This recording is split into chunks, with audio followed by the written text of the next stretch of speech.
Hi class, this is section 7.1, Ratios and Proportions. Today we are going to be able to write ratios and solve proportions. So each of these examples is a ratio. A ratio can be written in three different ways. It can be written as a fraction. You would say this as 2 to 4 or 2 over 4. This is 10x to 10x. You can also write it using a colon in the middle, like 20 to 30, or you can write it with the word 2, 8 to 2. So a fraction, a colon, and the word 2 are the three different ways to write a ratio. Just like you can simplify a fraction, you can also simplify any ratio. You just need to see what number they are both divisible by. We're looking for the biggest number they're both divisible by, or also known as the greatest common factor. So 2 and 4 are both divisible by 2, so that would simplify to 1/2. 10x over 10x are both divisible by 10x, so this one would simplify to just 1. 20 to 30, both of these are both divisible by 10, so that would simplify to 2 to 3. And then the last one, both of these are divisible by 2, so this would simplify to 4 to 1. So, some quick vocabulary words. A ratio. A ratio is just a comparison of two quantities using division. A proportion. A proportion is an equation stating that two ratios are equal. So whenever we include that equal sign, that's a proportion. If it's just simply a fraction, then it's a ratio. And then an extended ratio is used to compare three or more quantities. So up here, these ratios are only comparing two quantities, but if we were comparing three or more, it would be called an extended ratio. Properties of proportions. A over B is equal to C over D. So whenever we have a proportion like this, a ratio equal to a ratio, the way that you solve this is you cross multiply. So that means I'm going to multiply A and D together, and I'm going to multiply B and C together. So that's going to give me an equation that is A times D is equal to B times C. This will look a lot more familiar once we start plugging in actual numbers. So to solve a proportion, you cross multiply. So these following things are also going to be equivalent forms of this. Instead of having A over B and C over D, we could also write it as B over A and D over C. You can flip the two. Notice when you cross multiply, you're going to get the same thing. You're going to get A times D is equal to B times C, just like up here. Another way that you could write it is you could put A over C is equal to B over D. Notice when you cross multiply, you'd get the same thing. You get AD is equal to BC. And the last way that you could write it is you could actually do this with addition. You could put that A plus B over B is equal to C plus D over D. Watch what happens whenever I cross multiply this one.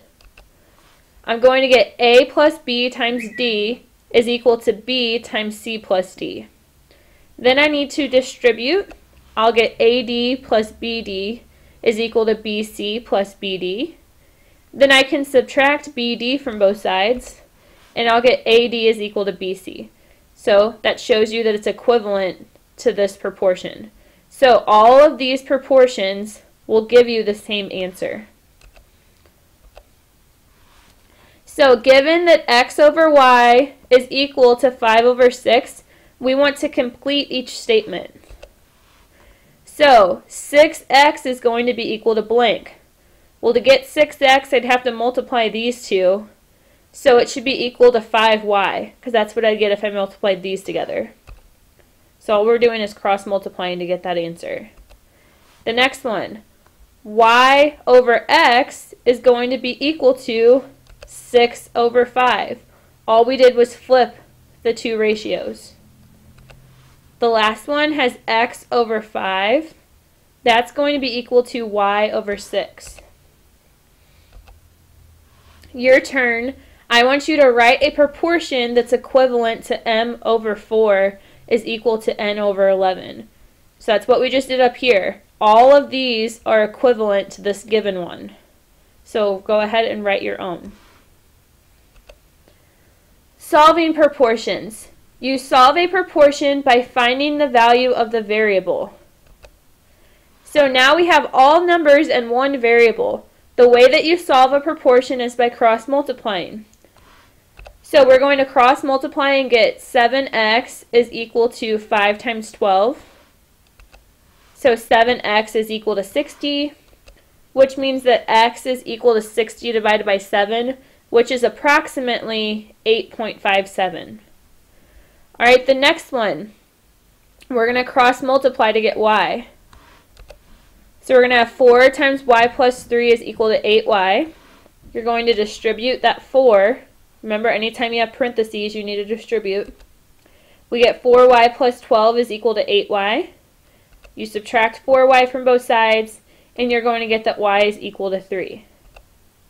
Go ahead and try these two on your own. Alright, on the first one, again, we're just cross multiplying. You get 20z is equal to 5 times 3.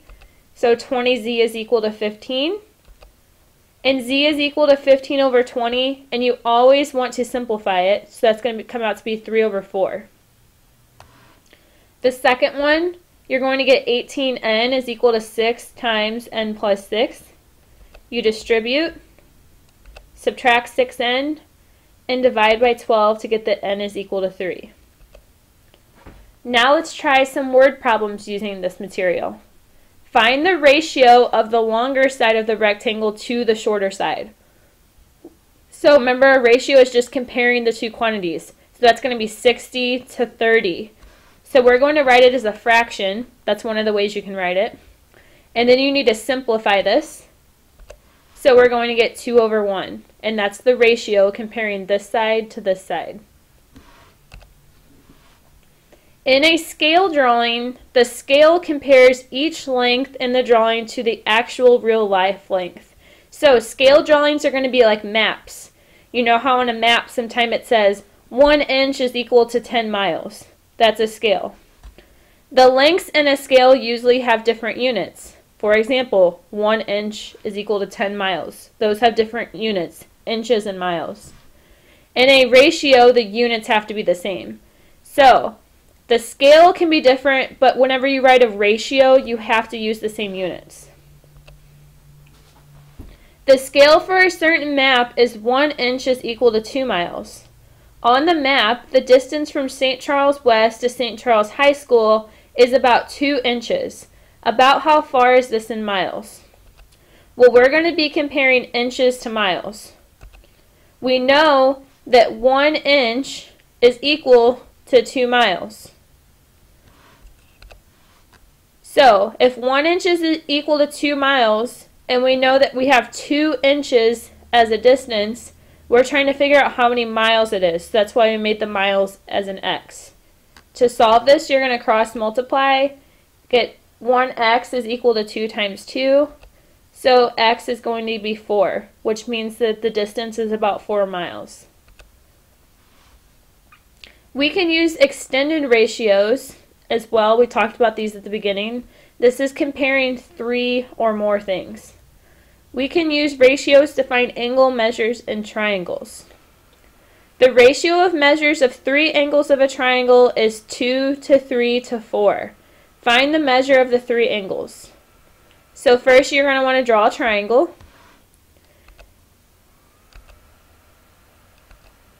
Then we know that the ratio between them is 2 to 3 to 4. So I'm going to label the angles 2x, 3x, and 4x. Then we can solve this because we know that the angles have to add up to 180. So we're going to have 2x plus 3x plus 4x equals 180. We get 9x is equal to 180, which means that x is equal to 20. So if you were to plug this back in, you want to see if they still have this ratio. So we'd have 40, 60, and 80. So 40, 60, 80, if you were going to reduce those, it would come out to be 2, 3, 4. Try this next one on your own. The ratio of measures of 3 angles of a triangle is 3 to 4 to 7. Find the measure of the 3 angles. So again, you're going to make the angles 3x, 4x, and 7x. You add those up to 180. You're going to solve for x and get x is equal to 12.86. And then plug that in, and your angles may come out a little different depending on how you rounded.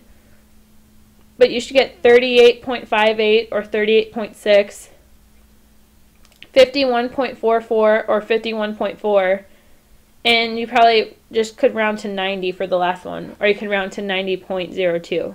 So it depends how you rounded. If you got something near these answers, you're fine. Did we meet the target? I want you to be able to solve both of these problems. Alright, so on the first problem, the district has approximately 2,100 students. If the student-to-teacher ratio is 20 to 1, about how many teachers are there? So we're going to be comparing students to teachers. That ratio is 20 to 1. And then it tells you there are 2,100 students. We want to find out how many teachers there are. You solve the proportion, and you're going to get that x is equal to 105. So there's 105 teachers. The second one, you need to cross multiply. You're going to get x squared is equal to 2 times 12. So we haven't dealt with an x squared before. I'm going to show you how to do that. You're going to get x squared is equal to 24. To get rid of the x squared, you're just going to take the square root of both sides. So your answer is going to be x is equal to the square root of 24. That's all for today.